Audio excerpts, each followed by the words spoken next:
No hay club en el mundo que haya gastado tanto dinero como el Chelsea en las últimas 2 temporadas. Sin embargo, ese nivel de desembolsos, sumado a la falta de buenos resultados, puede traerle increíbles problemas económicos de cara a los próximos años. En este video quiero contarles quiénes son los nuevos dueños del club, por qué esta no es la primera vez que el Chelsea rompe el mercado de pases, cómo hicieron para sortear las regulaciones financieras y cuáles son los serios inconvenientes que pueden traer esas decisiones. Bienvenidos al negocio del fútbol. Esta historia comenzó el 24 de febrero de 2022 y no tuvo nada que ver con el fútbol. Ese fue el día que Rusia invadió Ucrania para dar inicio a uno de los conflictos bélicos más importantes de las últimas décadas. Semejante hecho activó un montón de repercusiones geopolíticas, alcanzando obviamente a los deportes. Vimos cómo, por ejemplo, la Fórmula 1 le negó al ruso Nikita Mazepin la posibilidad de continuar corriendo con Haas, o cómo a los tenistas de aquel territorio se les impidió participar de Wimbledon en 2022 y ahora compiten de manera neutral. En el caso del Chelsea, el problema estaba en su dueño, Roman Abramovich. Abramovich no solo es ruso, sino que previamente había sido acusado de tener lazos de actividad corrupta y pagar por influencia política en Rusia. De hecho, en 2018 el Reino Unido decidió no renovar su visa de negocios y el empresario tenía prohibida la entrada al territorio desde entonces, por lo que cuando se desató la guerra no tuvo más opción que vender el club, y en ese momento apareció la nueva cara de la que todos hablan: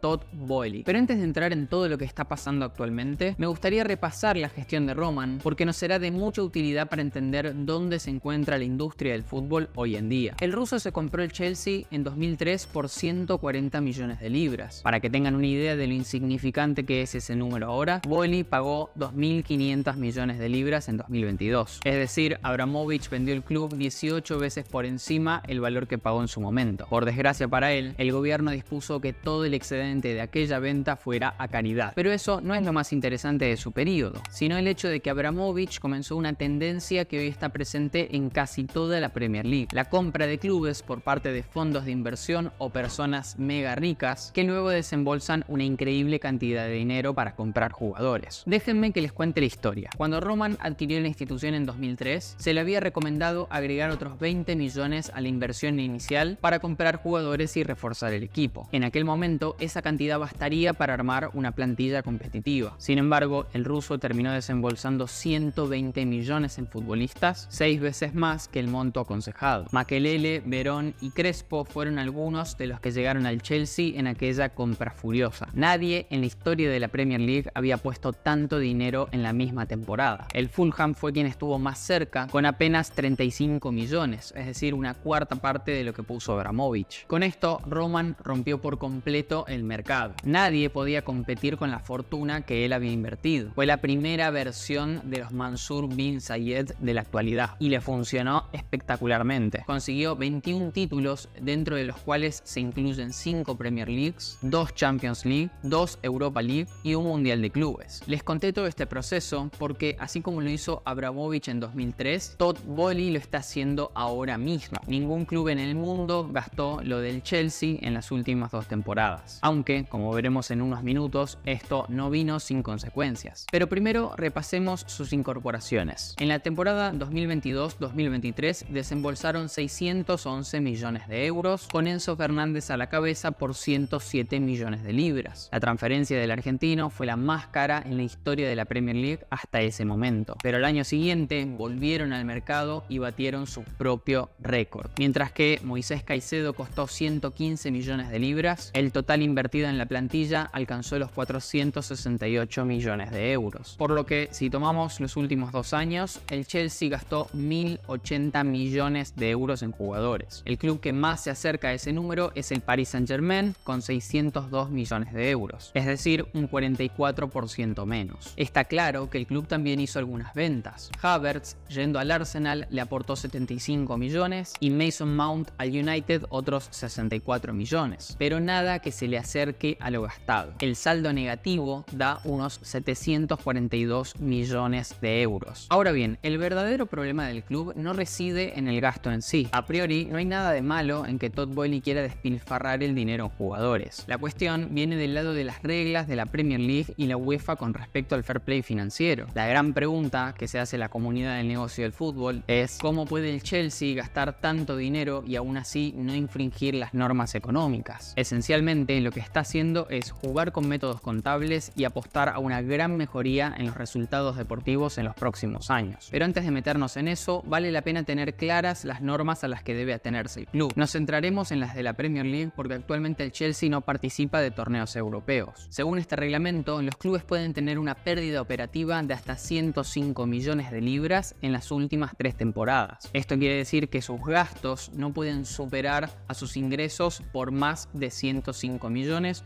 tomando en consideración los últimos 3 años. Sí es verdad que la Premier excluye ciertos ítems de esta cuenta, como puede ser la inversión en fútbol femenino, las academias o el estadio, por lo que puede ocurrir, como bien lo comunica el Chelsea, que los clubes presenten pérdidas mayores a este límite, pero luego estén en regla con el fair play financiero. De todas maneras, más allá del ajuste correspondiente, el gasto en jugadores sí se tiene en cuenta para el cálculo. De hecho, diría que es el principal gasto que la regla quiere contener. Y allí dijimos que el Chelsea está en rojo por 742 millones, número bien por encima del límite de la Premier. Entonces, ¿cómo está haciendo para no caer en la falta? Como les dije antes, está jugando con los métodos contables y apuesta a una gran mejoría en los resultados deportivos. Vayamos con el primer punto. Espero no perderlos en el camino. Verán, en términos contables para el club, el jugador es un activo y el gasto de la transferencia es el costo para adquirir ese activo. Ahora bien, cuando una empresa, en este caso un club de fútbol, adquiere un activo, esparce el costo de la compra a lo largo de toda la vida útil del mismo. Para que se entienda, tomemos una fábrica como ejemplo. Si esta gasta 1 millón de euros por una máquina que le servirá 10 años, computará 100.000 euros de costo cada año durante los próximos 10 años, bajo lo que se conoce como depreciación o amortización, por lo que al finalizar el proceso se habrá registrado la totalidad del costo de la máquina. En el caso de un jugador, el costo total es el valor de la transferencia y la vida útil es la extensión del contrato. De esta manera, si la transferencia fue por 10 millones y se firmó un contrato a 5 años, el club registrará 2 millones cada año. Y lo que todos probablemente estén pensando en este punto es ¿de qué me sirve todo esto para entender lo del Chelsea? Esencialmente, lo que el club está haciendo es firmar contratos increíblemente largos para que cada año se registre un monto bajo de esa transacción. Enzo Fernández, por ejemplo, firmó por 8 años y medio, por lo que del total de las 107 millones de libras, contablemente se registrarán alrededor de 12 millones cada año. E hizo lo mismo con la mayoría de sus jugadores. De esa manera, si bien gastó una fortuna y el dinero ya no está en la institución, contablemente esparció el costo en muchos años, permitiéndole bajar sustancialmente el número computado para las reglas financieras. A partir de esta maniobra del Chelsea en los últimos años, ahora tanto la UEFA como la Premier League fijaron un máximo de 5 temporadas para contabilizar el traspaso, pero para este momento el club de Londres ya había hecho su jugada. De manera inversa, justamente los jugadores que un club venda se registran como la salida de un activo y aumentan los ingresos de la institución. Lo interesante es que, a diferencia de las compras, donde como dijimos el costo se esparce a lo largo de cuánto dure el contrato, las ventas se computan el 100% en la temporada en la que se realizó, quitando lo amortizado hasta ese momento, por lo que la salida de Havertz y Mount le aportaron un margen importante al club. Ahora bien, quizás se hayan dado cuenta de que este sistema no es sostenible en el tiempo, porque mientras que cada compra implica un costo que estará presente durante varios años, las ventas son algo de una única vez. Necesitarías vender muy bien todas las temporadas solamente para cubrir el costo de jugadores que ya trajiste a la institución. Esta situación, planteada así, parecería indicar que el Chelsea está cavando su propia tumba. Ciertamente es increíblemente riesgoso, pero para que funcione tiene que entrar en juego la segunda variable que les comenté anteriormente: mejorar los resultados deportivos. Esencialmente, las reglas del fair play financiero están hechas para que, si querés gastar más,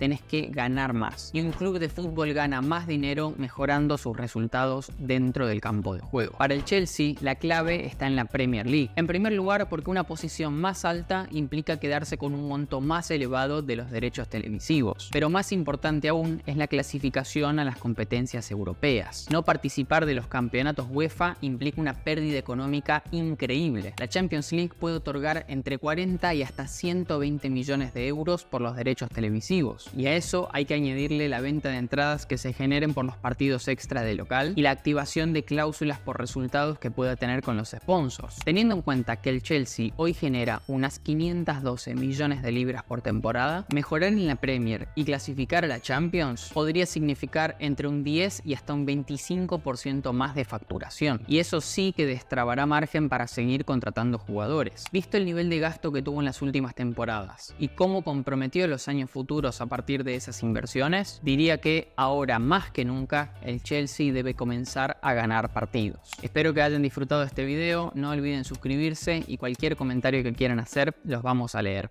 Un saludo.